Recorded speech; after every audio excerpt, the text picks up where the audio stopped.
I hope you got your dancing shoes on. Can you feel it? Here it comes. That probably doesn't sound right, does it? I don't care. Here we go. You ready, people?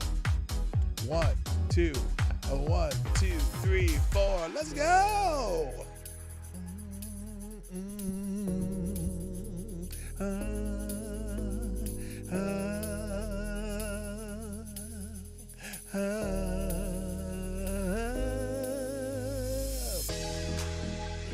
Okay, it's not a dance show. It's a news show. So let's get the news show started. Yes, there's a weird proposal by that man right over there, Chris Murphy, from the great state of Connecticut. And I am going to be making fun of it for as long as I can because it's stupid. And it goes to show you that sometimes it seems like the purpose of our government is to try to fix something and screw things up, and then they try to fix that, and then they screw more things up, so then they have to go create a whole nother department to go fix that. What do you mean is this boomer music? This is some dance hall, disco, popping, it's not in the White House, bringing back cocaine to the forefront. Anyway, I'm looking forward to the show. I'm a little bit earlier today. That's good. I'll have a little more time to do things. But unfortunately, my mouse is messed up. But anyway, shall we, Johnny? Let's just stop this. Let's just play the intro. Play the intro. Ladies and gentlemen, coming to you live from the Lucky Dog studio in a hidden location somewhere in the upper Midwest of the United States of America, it's a brother making his own way, but with all the wrong opinions. Welcome to the Morning Night Live with your host, the one and only P-Dog Knight. Oh, yeah! Johnny, stop the music. Good morning, everybody. Welcome to the Morning Night Live. I'm your host, Marty, also known as P-Dog Knight on the internet. And welcome back to the P-Dog Knight channel on this Thursday, the 20th of July, 2023. And, I've already made 2 small videos about the topic today, but I want to talk about it live too, because it just fascinates me. This is one of those things I was, sometimes I'm skeptical of how the government, basically it seems like the purpose of government is to create more problems that they can go back and fix with another government solution. And boy, oh boy, does this one seem right up that alley. It's crazy. And I mean, it almost sounds like this one sounds North Korea-esque. I'm just saying. And we're going to get to that after I say hi. We'll get through a couple trending things, but I really, really want to talk about this today. I really do. And then also, in one of the trending topics, I noticed that there was, well, we'll get to it. Let me get to it. But something that Reaccion Puerto Rico sent me seemed to be, it's very apropos as far as what I am, what a Republican senator did. And just because this lying that continues about Ukraine, and at least as far as our government's concerned, our government's sending billions and billions and billions of dollars to Ukraine, right? But where's it really going? It's not going to surprise you when I give you at least one of the answers, and we'll get to that after we say good morning, everybody. Hey, first the chat over on Rumble. Mr. Mike Savage gets the bell. Blarg. Also, good morning, 80, Mr. Advocatus Diabli, who totally lost track of time because it's so damn overcast right now that it looks like the sun hasn't even risen. Well, I know how you feel. Yesterday, we got some nasty rainstorms in the Twin Cities. But it was weird because I went to the store, and the store is about 1.25 miles to my south. And I went and bought what I was going to buy at the store, and I walked out of the store, and just as I get in my truck, a cloud just dumps all over the area. There was pouring rain, right? And then I pull out of the grocery store parking lot while it's raining cats and dogs, and I take a right, and I go to the stoplight, and then I go through the stoplight down the hill. And as I get down to the bottom of the hill, it's not raining at all. It was the weirdest thing. And I look back, and it's like this one giant cloud that all decided to open up at one time, and I'm about 1 mile away, and I look back at my rearview mirror, and it's like still raining over there, but it's not raining where I am. So it was just weird. But then more clouds came around and whatever. But it was just weird how one cloud, out of all the clouds that are out there, just one decides to dump on you. Anyway. Let's say hi to the people on YouTube also. First in chat is Mike Savage Blarg. And also good morning, Reaccion a Puerto Rico. And good morning, AD, Advocatus Diabli. Good morning, Tyler F, Trippy Liberty, Jonathan Peterson, Tyre Alexander, Ennius Alexandrius, Invictus Lich. Good morning, Jonathan Peterson, GDSOB, Tex AG, 007, Somnambule Nation in the house, my favorite Canadian, Jaeger Ponies here. Also, good morning to, is that everybody? I'm scrolling. Simon Wolfwood's in the house. Hello. Good morning also to, is that everybody? That might be everybody.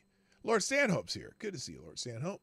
That's it for so far. So please, if you want more conversation and you want more people and you want me to keep doing this, I will keep doing it. But it would always be fun to have a lot more people here. So make sure you share the stream, whether you share Rumble or you share YouTube. Oh, I didn't. Did I even tweet out the show? Listen to me. Yeah, I did tweet out the show. Okay, I did. Okay.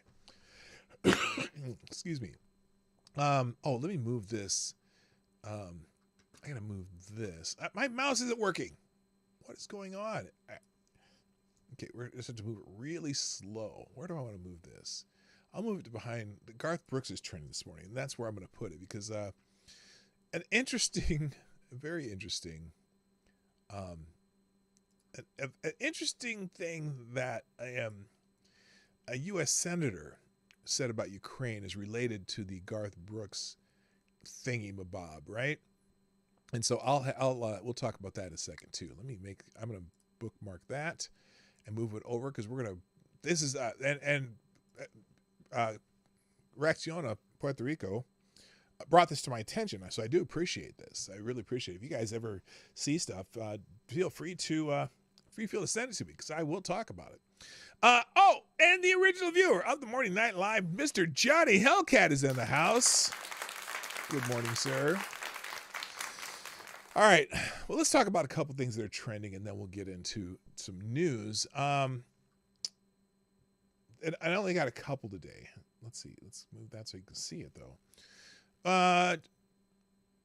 Hunter Biden's trending at least on Twitter. Like it was like one of the top things trending. Two top things are trending. One was Hunter Biden, and the other is Garth Brooks. And no, Garth Brooks and Hunter Biden did run off on a cocaine addled, road trip together. No, Hunter Biden's trending. I'm not sure, but I'm looking at here's the tweets, and I know that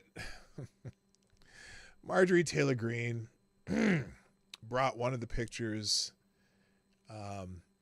from the tape of the sex tapes with one of the prostitutes. Not it was censored, like blurred out, but put it in a congressional hearing.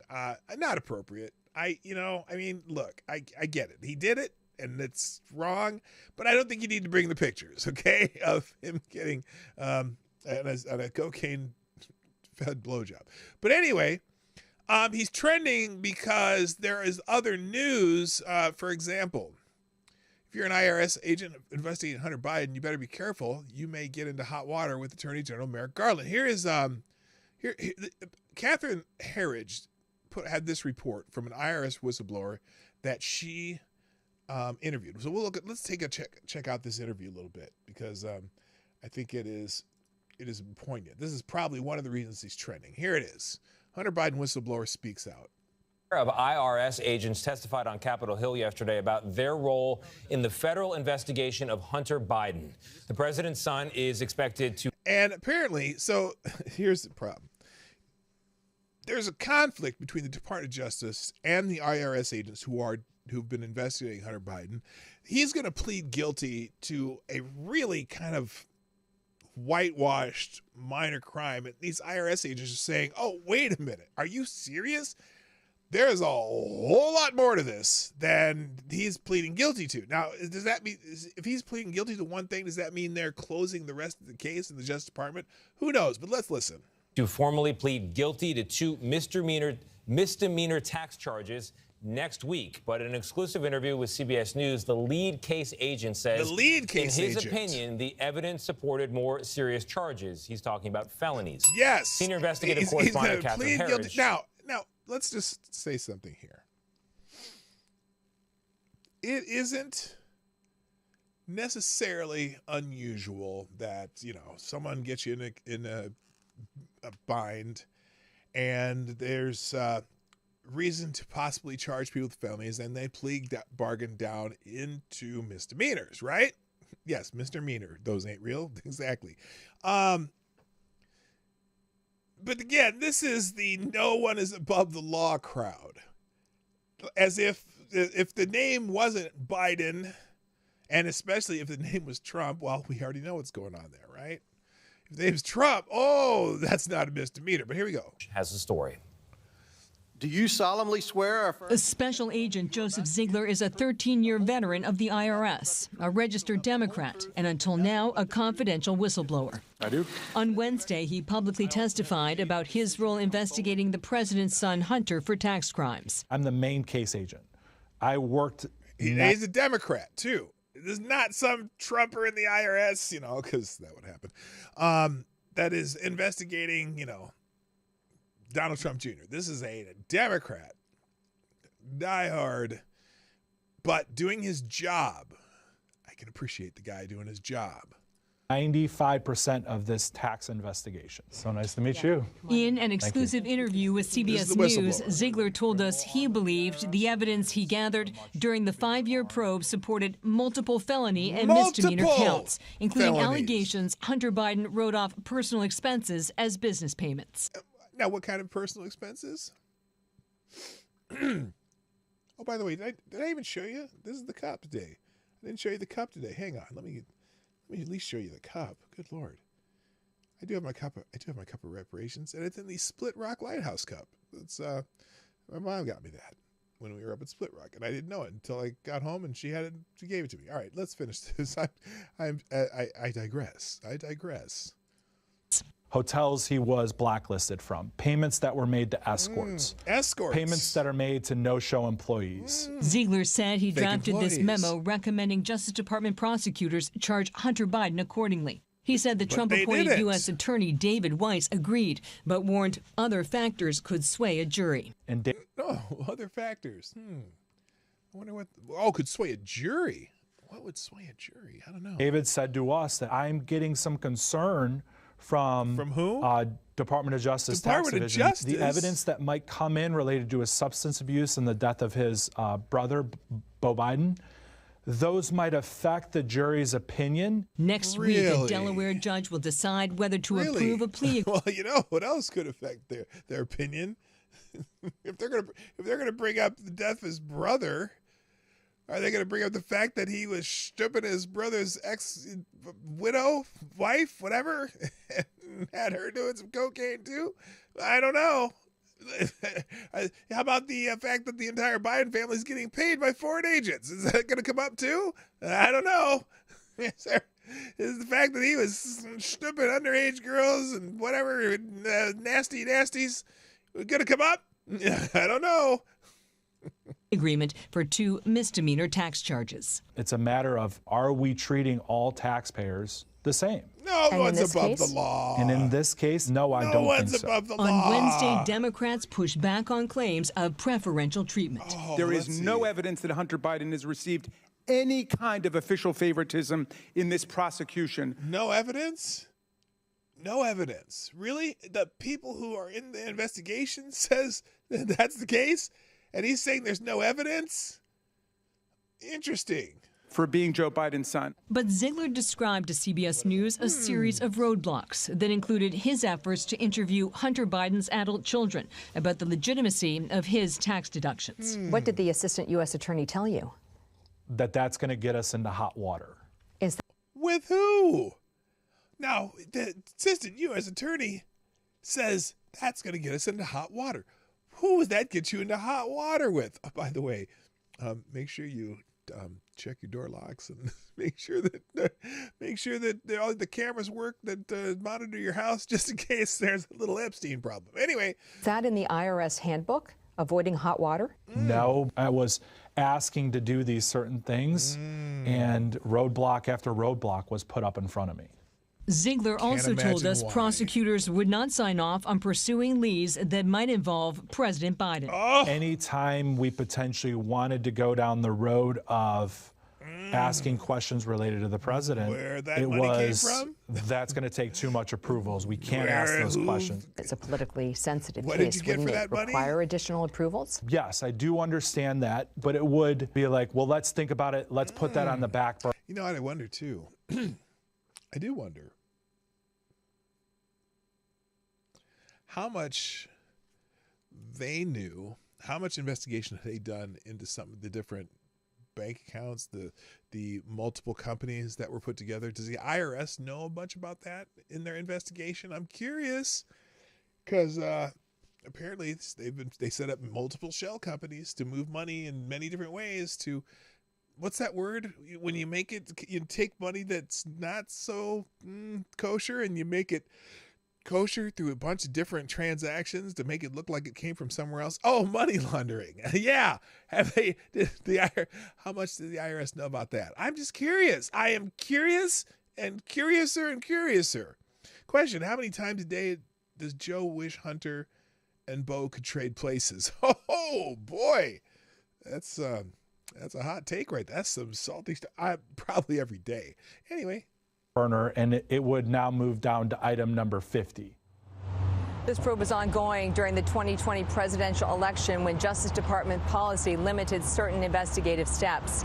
The U.S. Attorney in Delaware told Congress twice he had the ultimate authority on these matters. President Biden denies any involvement. Hunter Biden's attorneys call the probe thorough. Michelle. Of course, Joe claims he didn't have anything to do with it. He wasn't even part of it. Except they have evidence that he was. But for some reason, someone is above the law. So there you go. That's one of the reasons Hunter Biden's trending. Now, let's see. I'm going to scroll down. Is there anything else? David Rubin. Dave Rubin, you know the guy. What's Dave Rubin guy?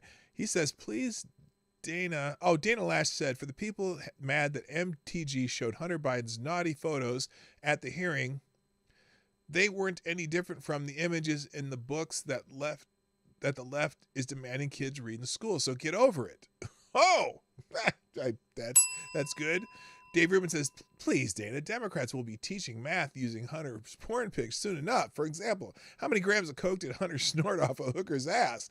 A, 2 grams. B, 3 grams. C, corn pop was a bad dude. D, racism. Well, clearly the answer is B, 3 grams. So there you go. That's a great multiple choice question. If you didn't know where that came from, it was from right here. Dave Rubin tweeted that. That's actually pretty funny. Let's see. Oh, and then, listen to this. Listen to this. This is Ro Khanna. I forgot about this clip. Here's Ro Khanna. He's a Democrat talking to the IRS whistleblower. Listen to this. He I don't know. This is just out of the really weird thing to say. And I'm not questioning. I mean, you are a stickler for the law. You know, it reminds me of Les Mis, and you know the famous person wanted to get the person who had a sandwich. And I'm not. What? What the hell did you just say? Nobody knows what that meant. That was weird. It was just a weird line of questioning from Ro Khanna. It's interesting because these are IRS whistleblowers. They're Democrats. They're just doing their job at the IRS, and these Democrats just seem to be really not interested in this thing. Now, and Harry Sisson, what the F? Marjorie Taylor Greene just showed non-consensual nude images of Hunter Biden on the House floor. This is disgusting, totally unacceptable. Well, and then Becca Fairley, a friend of the show, replies, yeah, I'm sure the minors that were exploited and used up by Hunter Biden have a few words for your defense of their predator. You're disgusting. I totally expected a virtuous signaling dumbass such as yourself. So anyway, that's enough about Hunter Biden. Garth Brooks is also trending, and some people are upset with Garth Brooks because apparently Garth Brooks put out a video with his wife, Trisha Yearwood, regarding Ukraine. And here's what Garth Brooks and Trisha Yearwood had to say about Ukraine. Garth Brooks in his own words. Here it is. We stand with Ukraine, especially the refugees. There's a global initiative, and of course, supplies and aid. We stand with Ukraine. This is where you come in. We need your help. We need you to donate. Yeah, I mean, we always ask for love and prayers. Please keep doing that. Okay. We're also going to ask you, dig in your pockets, be part of the greatest global relief plan mankind has ever seen. Oh, really? Now look, if he wants to help refugees, I don't have a problem. Garth Brooks, this country singer, and Trisha Yearwood, country singer. Look, if this is a relief effort for the refugees of the war, I don't know if I have a problem. What else to say? Everybody deserves dignity. Everybody deserves a roof over their head to feel safe. You can be a part of that. Yeah, amen. So join us, won't you? Stand up for love. Stand up for mankind. Stand up for Ukraine. Oh, yeah. Stand up for Ukraine. Okay. Now, here the interesting part, though, is the middle of this. Let's go back to the middle of this, because he said something weird. I need you to donate. Yeah, I mean, we always ask for love and prayers. Please keep doing that. We're also going to ask you, dig in your pockets, be part of the greatest global relief plan mankind has ever seen. Okay, the greatest global relief plan mankind has ever seen. Now I realize Garth Brooks wasn't necessarily around in the 80s when a couple different groups, one was what was the one, was it Live Aid, for Africa, whatever, the African famine relief, and they made the big song, free the world, let them know it's Christmas time again. Remember that song? The bunch of British, mostly British, not all, because Kool and the Gang was there. They did the big, relief program for Africa. And then we had the We Are the World. What was it? USA for Africa? There comes a time when we heed a certain call, when the world must come together as one. There are people dying, when time will lend a hand to life, the greatest gift of all. We can go on pretending day by day, when the run somewhere to make a change. USA for Africa. That was pretty big too. I think that was a lot big. a lot bigger than this effort. This is for a few refugees from Ukraine, right? Anyway, so Brokeback Brooks. Oh my God, hello Sully, how you doing? And Jethro Header is in the house. Nice to see you guys. And Rick Ashbringer and Chicago Mike. What's up, everybody? So anyway, people are mad about Garth Brooks. This is for all the people on the right who swear that Garth Brooks is hurting because they're boycotting him. The man is worth $400 million and he's not canceling his Vegas residency. Get over yourself. Okay, whatever. Why? Look, if Garth Brooks wants to promote this, whatever. Garth Brooks is sitting at home wondering what the F happened. If you're woke, go broke. His Nashville bar lost all its investors. The grand opening was a flop.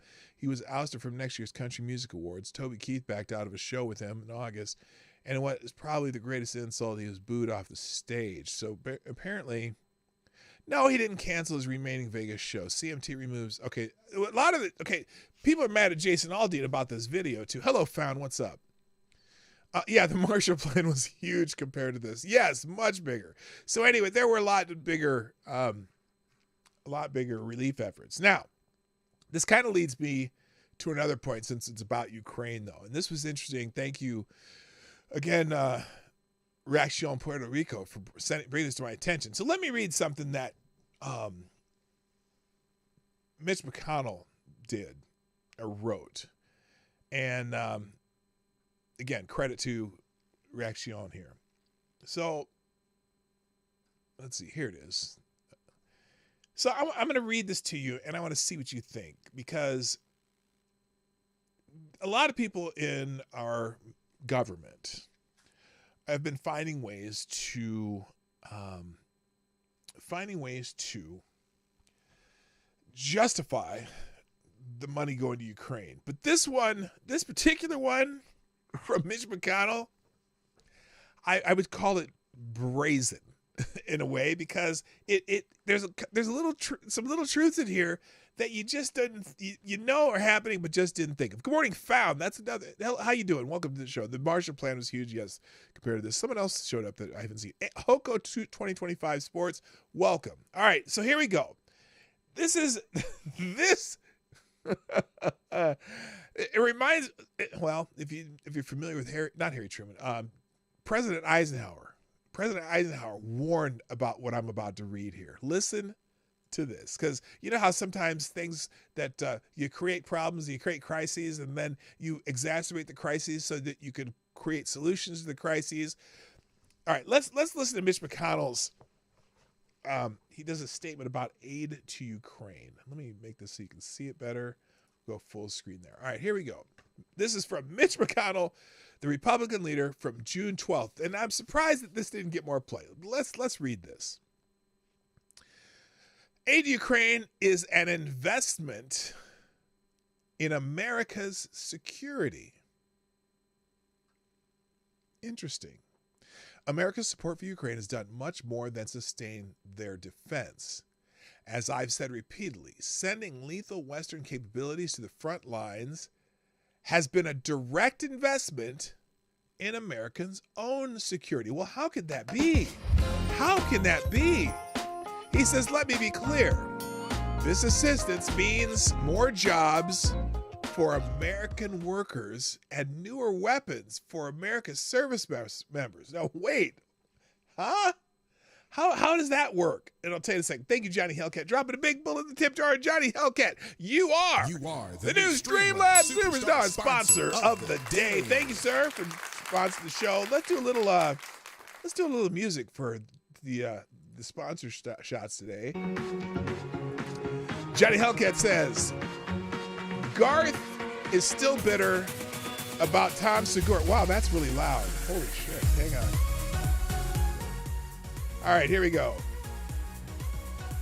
Garth is still bitter about Tom Segura pointing out a surprising number of people disappearing on dates that coincide with Garth Brooks tour dates. Where are the bodies, Garth? Okay, I have no idea what that means. But anyway, thank you, Johnny Hellcat, for sponsoring the show. You are a great American. If you'd like to sponsor the show, there's a link in the chat called the Streamlabs Superstar Sponsor. You can because I'm demonetized from YouTube. That hurts. It hurts. I'm demonetized from YouTube. So your support directly through Streamlabs or Rumble Rants or Venmo and Cash App, all those things are in the description. But the link in the YouTube chat tells you right there. Streamlabs Superstar Sponsors link is right there. All right, here we go. Mitch McConnell. Public reports indicate that the armed forces of Ukraine have begun their long-planned counteroffensive in earnest. Having blunted Putin's unprovoked escalation last year, Ukraine is aiming to drive Russian forces back out of the occupied Ukrainian territory on multiple fronts. It's not so good. Yeah, it is sort of not working all that well, but we'll keep going. Reaching this point in the conflict, of course, is due in large measure to the heroism of the brave Ukrainians defending their homeland. But, now listen to this. But their success is also a credit to the tangible support of the United States, NATO allies, and friends around the globe who value the same sovereignty and territorial integrity under attack in Ukraine. Should I be using Mitch McConnell's voice for this? Because I don't want anyone to think that I agree with this shit. Okay. The acute threat of Russian aggression helped wake many of our European friends from a holiday from history. Putin's escalation drove many of our closest allies to start investing more seriously in their own defense and contribute more readily to collective security. Okay, here we're getting close. We're getting close here. He says this is a positive development and a critical one as we look toward deterring aggression from China. At the same, what? Wait a minute. Wait. As we look toward deterring aggression from China, are sending money to Ukraine helps us deter aggression from China? Well, here's how he explains it. At the same time, American support for Ukraine has done much more than sustain their defense. As I've said repeatedly, sending lethal Western capabilities to the front lines has been a direct investment in America's own security in a number of concrete ways. Now, listen to this list. First, equipping our friends on the front lines to defend themselves is a far cheaper way, in both dollars and American lives, to degrade Russia's ability to threaten the United States.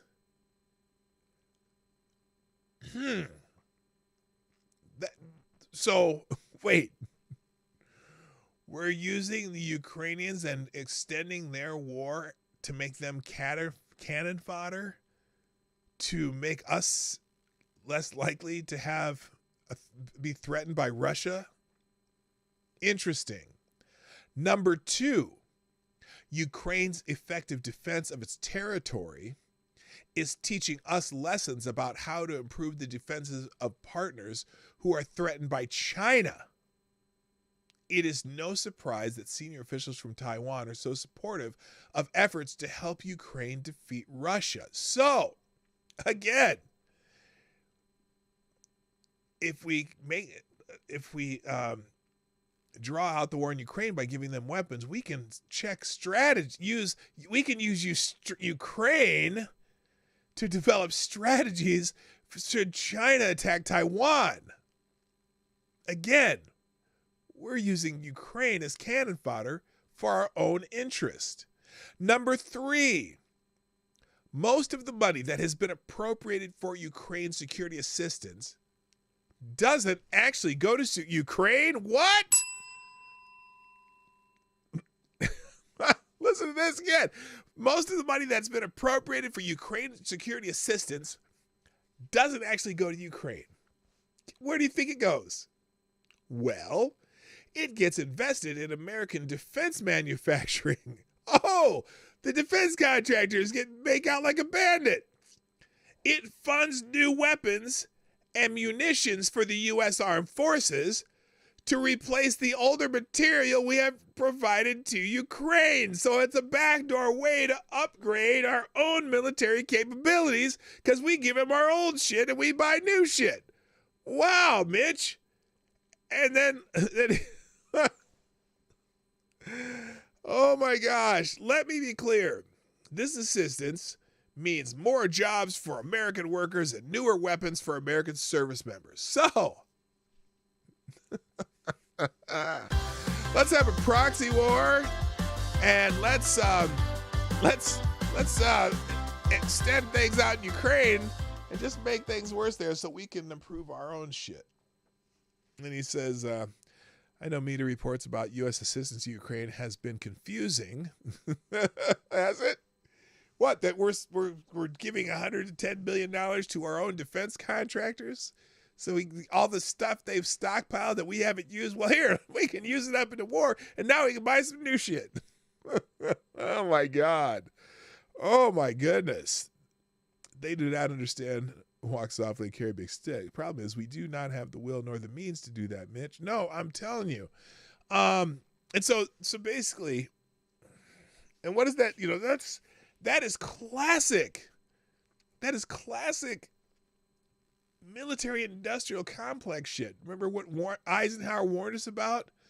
Where, you know, the military industrial complex, you know, they need to make more money. They need to, you know, they need us to buy more stuff. Well, here, let's deplete some stuff, and now we can buy some more stuff from you military contractors. That's not a really, I don't like, oh boy, that's not a good plan. I mean, this is not, Anyway, isn't that crazy? Isn't that crazy? He actually wrote that down and has it on his Mitch McConnell, Republican leader, Senate website when he was the leader, I guess. Unbelievable. So anyway, that's fascinating. Thank you, Tyler Alexander, for response to the show, dropping a small bullet in the tip jar. Tyler says, "Oh wait, I'm sorry. I need to get some music going here. Here, let's try something else. Let's try this one." Oh, that's weird.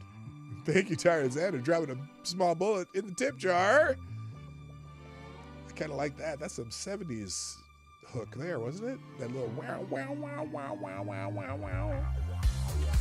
Tyler Alexander says, as much as Yertle the Turtle amuses me, I wouldn't be sad if he hibernated for a long time. Still, I want answers to how did Trump get James Colley to bring his crack into the White House. Wait, James, did you bring the crack into the White House? Hello, James Colley. James Colley? Like the James Colley that hangs out here? Anyway, subpoena James Colley, FTG, Yertle, Biden, Hunter, and Zelensky. I can be on board with that. Thank you, Tyler Alexander. Disco beat. All right, stop that music. Thank you. All right. Thank you, Tyler Alexander, for sponsoring the show. Again, sponsor the show, people. I'm going to be broke here really quick. Anyway, moving on. And then the other thing that I thought was significant that's trending is 83 Republicans is trending. Now, this is something that people are concerned about because apparently 83 Republicans voted against reinstating pilots fired because they didn't get the Fauci juice. What? Here it is. 83 Republicans voted with Democrats against requiring airlines to reinstate pilots who were fired or forced to resign because of the Fauci juice mandate. What the hell?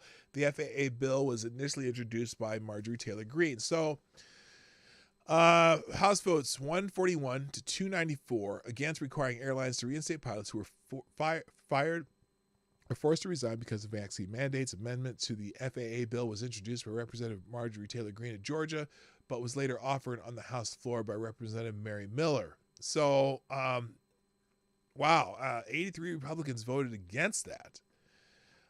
This is stupid. I mean, why wouldn't you reinstate that? Now that all that we know about the stupid, right? And for those of you who are newer here, I call it the stupid 19. All that we know about it now, there is no reason to require them to be Fauci juiced, right? Not at all. I mean, you can say that they're scared at the time, but now that we know the facts and we now know what's real about it, there's no reason. Okay. there's plenty of unvaccinated people who are still alive, and more vaccinated people have died than those that were unvaccinated from the stupid 19. So I'm surprised that many House Republicans voted against reinstating those pilots. So whatever. All right, real quick. Good morning, Brent Hayes, and anyone else show up that I haven't said hi to yet. If you haven't, just put a wavy hand in the chat or something. All right, let's get into the main topic of the day, and this one. I saw this tweet yesterday from Connecticut Senator Chris Murphy, and I am obsessed with this topic because this is fascinating. So here's what Chris Murphy tweeted yesterday. He wrote, "Today I'm introducing a groundbreaking bill, the National Strategy for Social Connection Act." Now, what might that be? Hello, Stefania. What's up?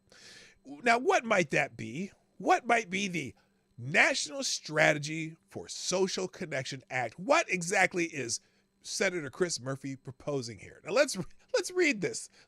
Let's read this. I was going to read the article. There's an article. I think it's in Forbes. Or is it? No. Yeah, Fortune. I'm sorry. It's in Fortune. Here it is. Well, here let's read the. He has this is from Chris Murphy's website. The Democrat senator from Connecticut. This is his press release. Murphy introduced legislation to establish national strategy to combat loneliness. That's what they're going to do. They're going to combat loneliness with this. But wait till you hear what he's proposing. That's what I'm just shocked and amazed at. U.S. Senator Chris Murphy, Democrat of Connecticut, on Tuesday introduced legislation to create a national strategy to combat America's epidemic of loneliness and promote social connection in our communities. The National Strategy for Social Connection Act would create an Office of Social Connection Policy within the White House to work across federal agencies to develop effective strategies for improved social infrastructure and issue national guidelines for social connection similar to existing guidelines on sleep, nutrition, and physical activity. Oh, I didn't know there were federal guidelines on that. It would also provide funding for the Centers for Disease Control and Prevention to better understand the epidemic of social isolation and loneliness. And here's what he says. Loneliness is one of the most serious misunderstood problems facing America today. Really? Because I'm thinking that over the price of living is a little more important. But okay, most understood problems facing America today. It may not sound like a problem government should care about. No, it sounds like a problem that isn't the government's damn business. But there's more. But I believe it's irresponsible for policymakers to continue ignoring this epidemic. Loneliness leads to worse health outcomes and breeds political instability. No. Uh-oh. Interesting he mentions that. It's time for a real conversation about how as a society we can combat social isolation. That's a different word. Social isolation and loneliness are a couple different things, right? Because you can be socially isolated but not be lonely. Anyway, promote connection and strengthen community. So, this legislation provides a starting point for a national government-wide strategy for tackling loneliness. This crisis transcends traditional political boundaries, presenting a chance to bring together right and left. Wrong. No, nobody on the right's going to go, oh yeah, that's something the government should be doing. And this crisis transcends and project to help people find connections. I look forward to working, blah, blah, blah, blah, blah. Okay, so he wants to have a federal pass a federal law, basically, and create a federal Department of Friends. Here it is. Here's what it would do. And he's saying the Surgeon General recently declared an epidemic of loneliness and isolation in the United States, noting that social isolation and loneliness pose significant risks to individual health and longevity, create economic costs for individuals and communities, and decrease community resilience. What? Safety and economic prosperity. The National Strategy for Social Cohesion Act is a simple roadmap to begin addressing this epidemic by naming the problem, developing solutions, educating the public about best practices, and improving data about the scope of the problem. The bill would, quote, number one, establish an office within the executive office of the president to combat loneliness and strengthen communities. It would create an office of social connection policy. This is like, you know what this sounds like? You know what this sounds like? This sounds like something that would be in North Korea. They want to have the government propose certain connections, right? You have to create connections for people, and then you have to make the communities all connect together, and maybe they could have all exercise every morning on the call over the loudspeakers, and they all exercise together and all be friends because they have connection to their community. This is crazy. Let's see. This is a created office of social connection policy to advise the president on loneliness and isolation and how these issues relate to the economy, public health, national security, the environment, and civic and community engagement. National security. If someone's lonely, it relates to national security. And then it says form an advisory council within the office to convene stakeholders and work across federal departments and agencies to develop effective strategies to improve social infrastructure, quality of life, and community engagement in the United States. Then the second bullet point here, it would require a national strategy on social connection. I'm from the government, and I'm here to help you find new friends. We're going to make sure that you have friends that are government approved, and make sure that everything that your friends do, then you can help us make sure that let us know how your friends are doing, and they can let us know how you're doing. Wink, wink. It would be a policy across federal departments and agencies such as transportation, housing, health, education, and labor. Oh, so across these agencies, to be able to get social connections, the agencies that for transportation, housing, health, education, and labor could all be involved to make sure that your social connections are the proper social connections. Got it? They're going to have the United States government make sure that you have proper, healthy, and noteworthy social connections. Next bullet point, to improve public education and awareness on social connection. Oh, we're going to indoctrinate your kids. Similar to existing national guidelines on nutrition, sleep, and physical activity, the office would issue research-based best practices on how to better engage and connect within our local communities.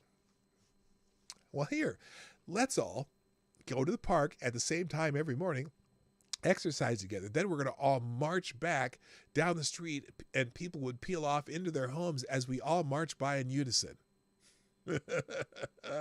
And finally, support continued research and improve data on social disconnection and loneliness. In other words, research and improve data on social disconnection. We're going to monitor anyone who doesn't have social connection. We're going to monitor everyone who doesn't want to hang out with us.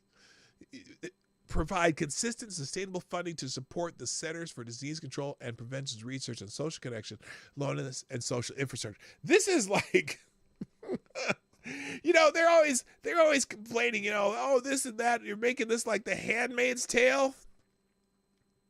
This sounds very, very, I don't know. What's Brave New World? Is that the one, or Handmaid's Tale, or I don't know. The government. We're here. We have a government department on friendship. That's what he's proposing, and I was thinking, Oh, and here, by the way, this is and then there's an article in Fortune in a second, but think about this, and I made a little video about this already that I haven't posted, but so the federal government, this is the same federal government that forced us to either not work from home or not work at all, forced us to shop from home, filling the coffers of Amazon, of course, forced the kids to stay home from school and, do distance learning by themselves, right? The same government that wouldn't let you go see grandma when she was in the hospital before she died. She died lonely. The same government that came up with the very oxymoronic term social distancing, okay? It's the same government that wouldn't let you protest in the streets unless it was for certain causes, because they'd allow you to go for certain causes, not for other causes. The same government that said, made you afraid of your neighbor. Now, the same government that caused you to be lonely wants to fix it by creating a whole new, agency, a whole new government department, a whole new advisor to the president. Is this going to be a cabinet level position? The secretary of loneliness, or the secretary of not be lonely, the sexiness of whatever. What did I say? What did I say? Did I say sexiness? Secretary of friendship. I got a little distracted there. Gayest person on YouTube, welcome back. How you doing? And also Select the Boys in the house. Yeah, boy. Septus Wolf also. So we're gonna have a department, a presidential department on loneliness. Are you serious? But look, here's the thing. This didn't come out of the blue, and I'm thinking that somehow, I don't know, are they going to have a special? Are they going to have a special division studying incels? Is that what this is? What is this? Where did this come from? Well, let's look at the article from Fortune, because there are a couple extra little tidbits in here, and it's interesting. So Fortune, I guess it's Fortune magazine, has this section called Fortune Well. New national legislation targets U.S. loneliness crisis. Now, wait a minute. A loneliness crisis? Oh, wait a minute. Are they... Sully says, are they going to force kids to befriend pedos? Because that's how this comes across. Well, that's a good question. Who are they going to have you force you to, associate with? Oh, and somebody, one of the comments on one of the videos I already put out was, hey, maybe you could just get a dog. That might help. No, don't tell them that, because there's already this. Have you noticed? Is it just me? But have you noticed this proliferation of service dogs? Because if you say get a dog, oh my God, the federal government could force you to own a dog. Now, what they're not telling you is a very specially trained dog that can will bark on command when you just do something like, say, fuck the IRS and shit like that, and then the dog will be barking, and then they'll have the listening devices, and when they hear the dog barking, they'll know you had some wrong think. But anyway, yeah, the federal government's gonna buy service dogs for everybody. But anyway, here's the new legislation on the U.S. loneliness crisis. Now, anytime you hear the word crisis in relation to the government, that means they're about to spend your tax money on a government style solution. Okay, you know what the best they could do for loneliness? They could encourage families to be families and stay together, and maybe even make it easier for you to have a parent, to have parents or multi generations in your home and whatever. That would be a great cure for loneliness. Oh no, that would be too right wing, nut job stuff, right? Or too religious. That'd be a little too religious for the government to promote. But anyway, so the loneliness crisis. Now, I'd never heard of the fact that the idea. I shouldn't say even it's a fact, but the idea that there's a loneliness crisis. That means if it's a crisis, then it's urgent, and they have to spend more of your money to do it, to fix it, right? Hello, Amazing Disgrace. What's up? It's irresponsible. That is a quote. It's irresponsible for policymakers to continue ignoring this epidemic. What? An epidemic that you motherfuckers caused with all your COVID bullshit. Yeah. By the way, Canadians, did you all see your prime minister talking about how what we learned from COVID and how we could apply it to how we deal with people during climate change and other things? Look out, Canadians. It's going to get worse unless you get rid of, what's his name, Castro Jr.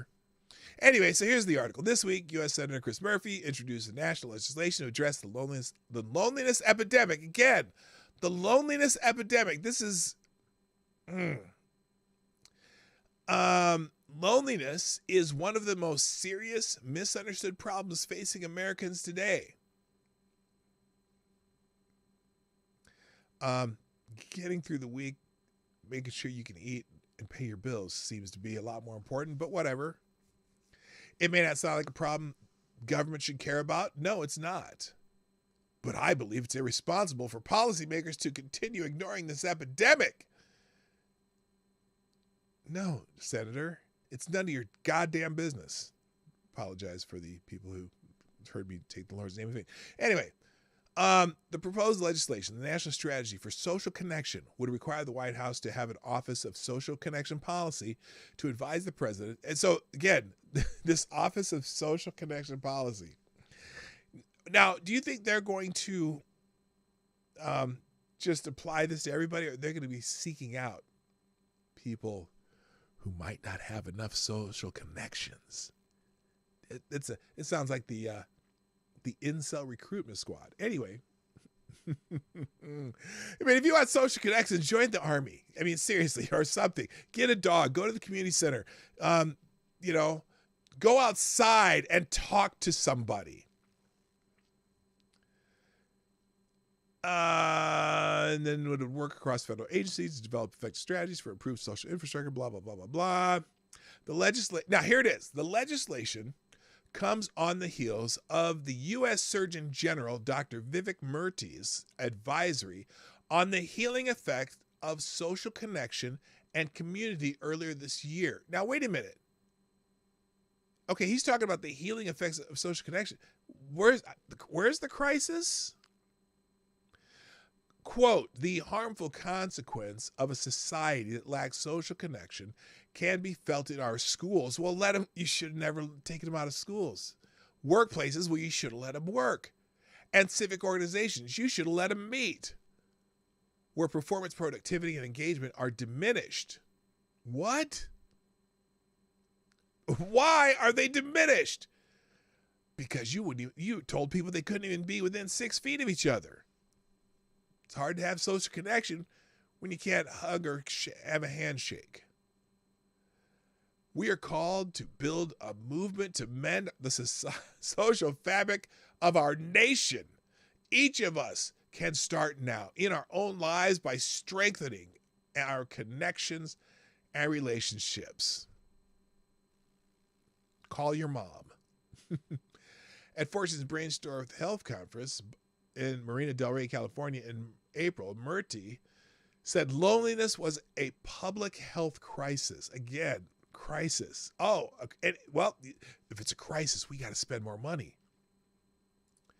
It increases risk of developing heart disease, dementia, and mental health issues, and its health consequences are comparable to smoking up to 15 cigarettes a day.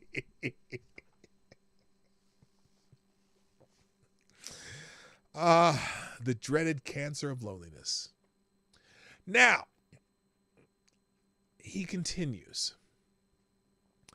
The pandemic has had a number of invisible costs to our countries. Oh, no, they're not invisible. They're quite visible. And the increase in loneliness, the increase in mental health strain, these are parts of those costs. And whose fault is that? Oh, the government's. Cheers. Then he said nearly 25% of adults 65 and older are socially isolated, according to the U.S. Centers for Disease Control and Prevention. Have a campaign again. Families, just have a call your mom campaign or call your dad campaign. One thing that my wife does, and I'm very proud of her for it. this has been ongoing for a long time. But when I first met her, her father was not in good health. Okay. In fact, I'm going to go back to her. Her dad was in really bad health. He had cancer. He had some other diseases. He was overweight and all this stuff.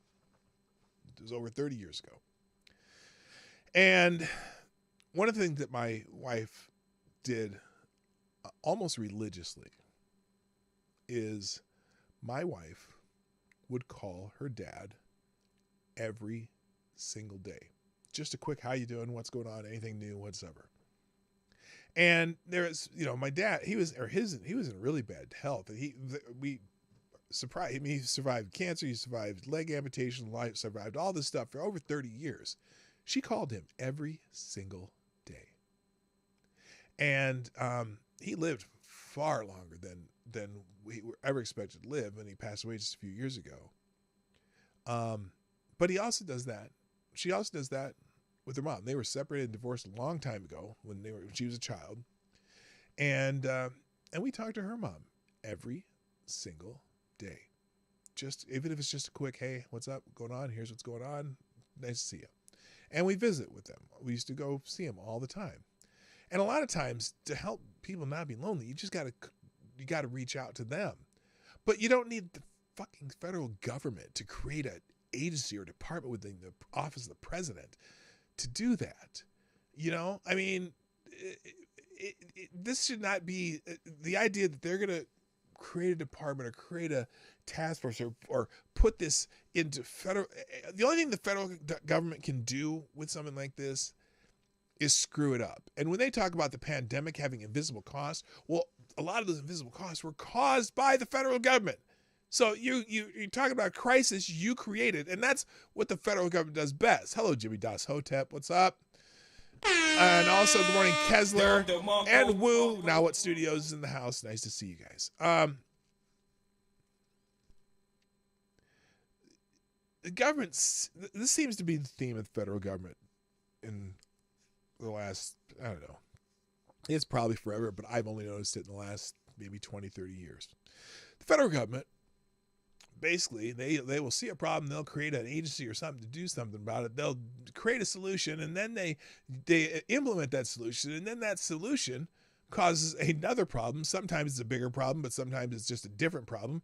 And so then they create an agency or a solution to cover that problem, and then their solution to that problem causes another problem. So they create another agency or solution to that problem. And it's almost as though by the good point, there it is. Now it says it right. Just what I was thinking. Creating a problem is good business. Creating a crisis is good business, because then you can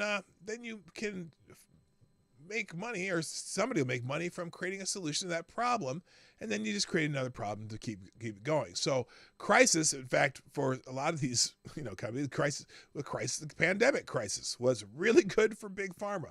Boy, oh boy, did they make out like a band on that. As we see, Mitch McConnell says the war in Ukraine is great business for the defense contractors that make shit for the United States. We give away all our shit, they build some new shit. And it's just like crisis after crisis. Who's going to make? Okay, here's a good one. Here's a question. Who's going to make money off of this crisis that Chris Murphy is trying to stave off? Who's going to make money from it?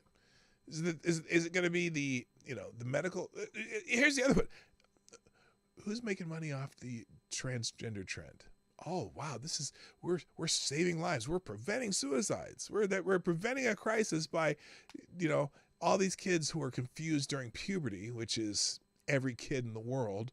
Well, if there's confusion in puberty, there's a crisis of identity. So we're gonna make a solution by making it easier for people to transition in certain states. Okay. Hello, Bishop.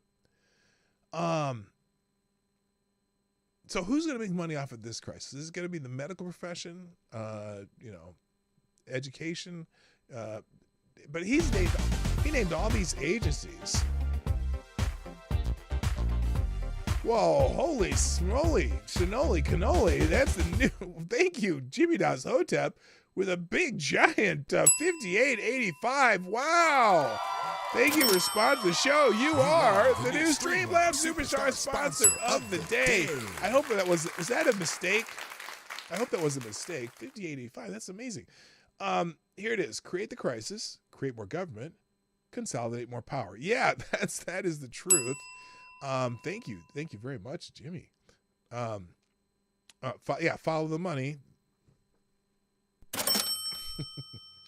So anyway, it's just there's got to be, okay. Let me see him finish this story though. Let me see what he wrote here. The pandemic had a number of invisible costs to our country, and the increase in loneliness, the increase in mental health strain. These are part of those costs. Well, especially in kids. You fucked up kids for a long time, guys. Sorry, let's just admit it. You screwed up. The kids could have just been in school, like many highly capable academics and doctors said, and you didn't listen to them because you had an agenda. You wanted to make sure that everyone got the Fauci juice, and somebody made a profit off the Fauci juice, and you wanted to make sure that, you know, you could control people. You wanted to prove that you could control people. And some of you governors, boy, you loved that power, boy. You went crazy. Gretchen Whitler. Anyway, the data is clear about the risk to our physical and psychological health. Though before the introduction of this act, we appeared stagnant as a nation. To take this on, Dr. Jeff Katzman, director of the education at Silver Hill Hospital, tells Fortune, oh, see, the hospitals are going to be involved. There's somebody. I knew there was somebody. Katzman studied human relationships and psychiatry and recently attended the Hull International Loneliness Conference in England. Oh, my gosh, they had a conference on loneliness? Oh, boy.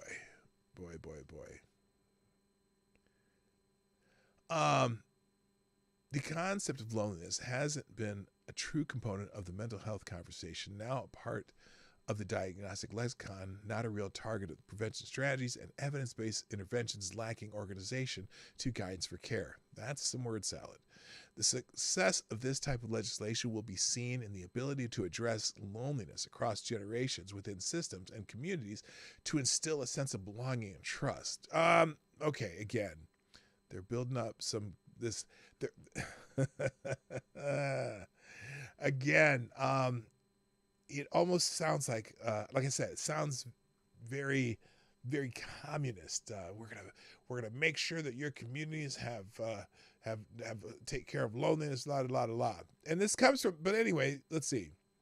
And then this also is related. The U.S. Surgeon General released an advisory and national strategy to advance social connections. So it's interesting that this is coming out as in a slow wave. This is from back in May. Thank you. Oh, good morning, Black Hebrew Israelite. How you doing? That's right. All right. On May 2nd, the U.S. Surgeon General, Dr. Vivek Murthy, released Surgeon General's advisory entitled "Our Epidemic of Loneliness and Isolation." Okay, so this is where Chris Murphy's pulling this out of his hind parts, highlighting the growing number of individuals in the U.S. that are experiencing loneliness, isolation, disconnection. Hey, Jabari, what's happening? The advisory defines social connection as the number, variety, and quality of relationships and interactions, and the ability of these interactions to meet your needs. Now, I wonder what they mean by variety. I get it, but anyway. The advisory reports that social isolation among older adults accounts for an estimated $6.7 billion in excess Medicare spending annually. It's interesting that they can quantify it that precisely, which can be attributed to increased hospital and nursing facility spending. Maybe that's because families aren't staying together like they used to. You didn't have multi-generations in a home, maybe. But again, so they say, which can be attributed to increased hospital and nursing facility spending. Well, is that because more elderly people going to assisted living. Maybe, how do you know that that's just not because the baby boomer generation is so much larger than the prior generations, and those are the ones that are starting to go into those facilities? There's a lot more need for that. I mean, but that has nothing to do with loneliness. That just happens, just how our family structure has been changing over the years. Data cited in the advisory point to detrimental consequences of this epidemic on our health, citing that individuals with poor social connections are, and they put some numbers, 29% more at risk for coronary heart disease. Okay. And is that because they don't do things with other people? I don't know. 32% more at risk of stroke. 50% more at risk of developing dementia in older adults, 2 times more likely to develop depression and anxiety, the more at risk of diabetes and premature death. Well, we know that when, for example, one spouse passes away, the other spouse, often it's fairly common for the other spouse to not live a whole lot longer because there was a social connection between the two spouses, and one's gone, and so the other one kind of sometimes loses his will, right? In addition to the advisory, the Surgeon General laid out a national strategy to advance social connection. But this is not the government's job.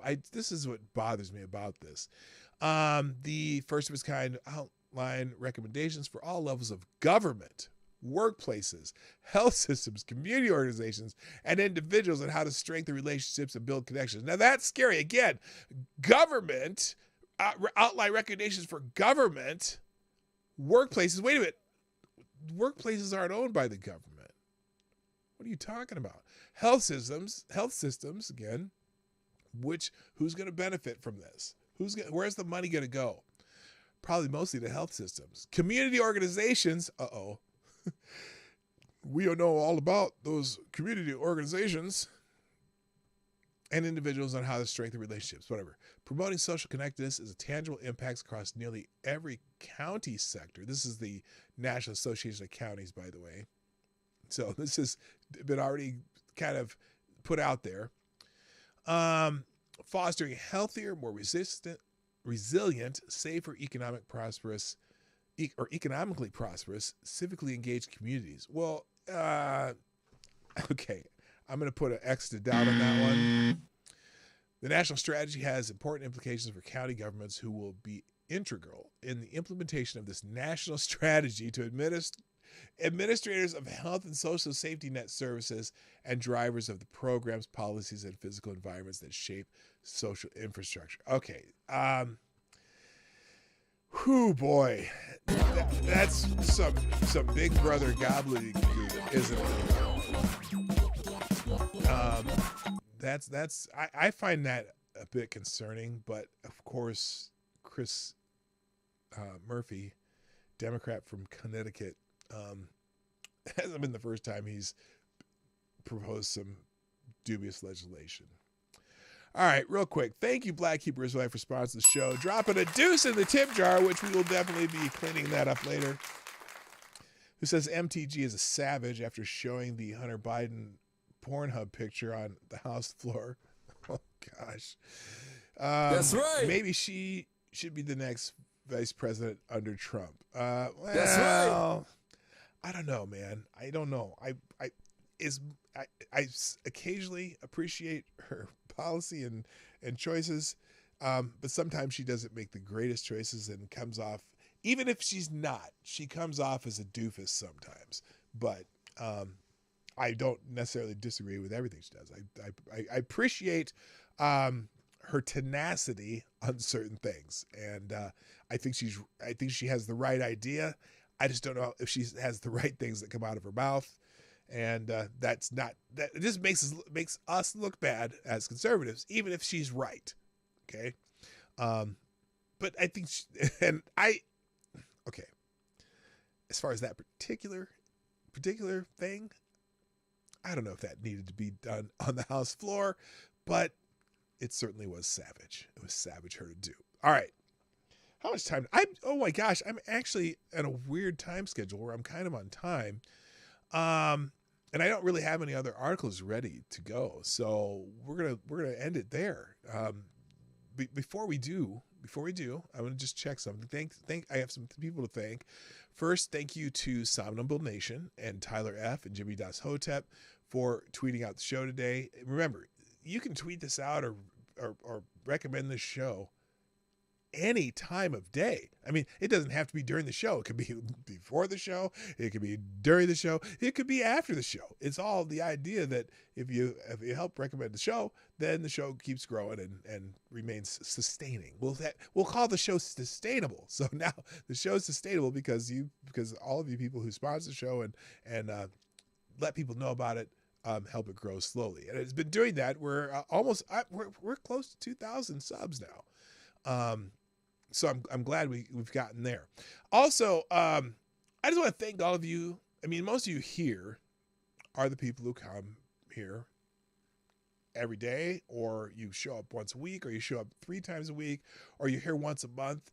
But all the names in the chat today, I know every single name in the chat. And that means that you guys are coming back, enjoying the show, and the fact that you interact in the chat is really important. I mean, you guys kind of get to know each other's styles and thoughts and whatever, and it's kind of fun having just a group of people that I can relate to.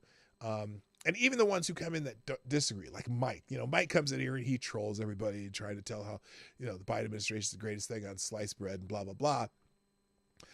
But I think for the most part, Mike's a good guy. He just has really, really, really different views of the world. And so I appreciate all of you who show up. It makes it worth the time that I take to do this every day. And so thank you. I hope you have a wonderful day. We have one more day of the week, so we'll have a nice Friday show. Looking forward to that. Hope you all have a wonderful evening. Gotta go. My name is P Dog Knight. And I'm out of here. Bye-bye. Have a great day. Hey, this is P-Dog Knight, and thanks for watching today on the P-Dog Knight channel.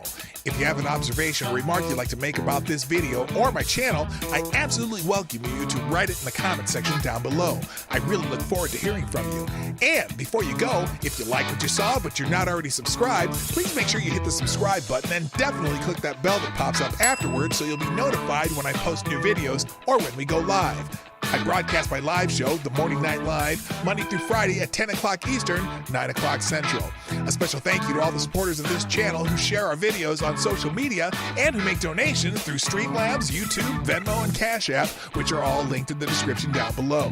Thanks again, and until next time, I'm P-Dog Knight, and I'm out of here.